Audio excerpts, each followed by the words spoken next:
feel like it's important to support the older community because I feel like they're a group of people who are forgotten.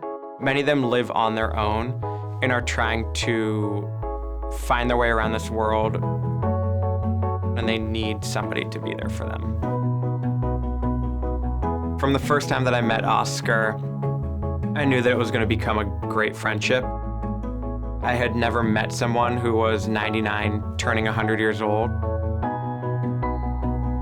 The Connect program is easy.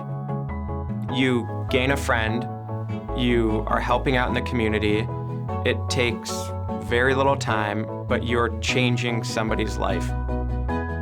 The first person I went with, every other week we'd go to the grocery store together because he had no weight to get groceries on his own. The second person was more about phone calls and just communicating and having a friend for him to talk to. I met Oscar. He lived right near me again in West Hollywood, which was super convenient. First time we hung out one-on-one, we went out to lunch at Kantor's Deli.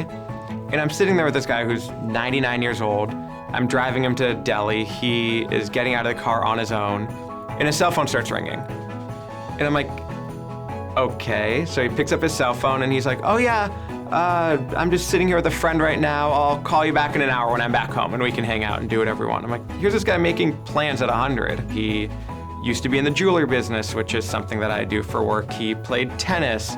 He grew up in New York. He and my father have mutual friends. It was just the most perfect friendship, really, between me and a man who was 99 turning 100 years old. So it really became more than the requested 2 hours every other week. It became 2 hours a week or 3 hours a week just because we wanted to hang out. I'd call him on a Tuesday, I'd bring pizza to his house, we'd watch tennis. One of the fun things that Oscar and I did together was actually right before our wedding. My wife and I got married last April. Me, my dad, and Oscar, we all went to go get manicures together. And I actually asked him if he would do a prayer at our wedding, the hamotzi, which is the Jewish prayer over the bread. And he said, of course. He was the biggest cheerleader for me at our wedding. It was one of the most memorable experiences to have him in the audience and get those photos with him. Oscar passed away about 7 or 8 months ago. It's something that you know getting into this program is gonna happen.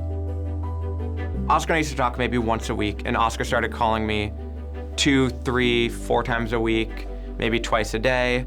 And I think it was because he was so afraid. Quick decline happened when I went over to his house one day and he just wasn't himself. And so we called an ambulance and he went to the hospital. And while he was in the hospital, we had a great time together. Dodgers were playing, which was Oscar's favorite thing in the world. So we'd watch every baseball game we could find. Cracker Jacks.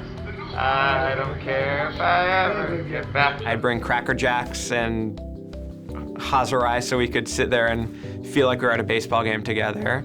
Root for not the Red Sox. So the hard part about when the person you're volunteering with passes away is you always want to be a part of this program. So once your friend passes away, there's no defining line of when you should get back in. It's whatever feels right for you. And you don't forget about the person you worked with. You don't try to make your new relationship like the old one that you had.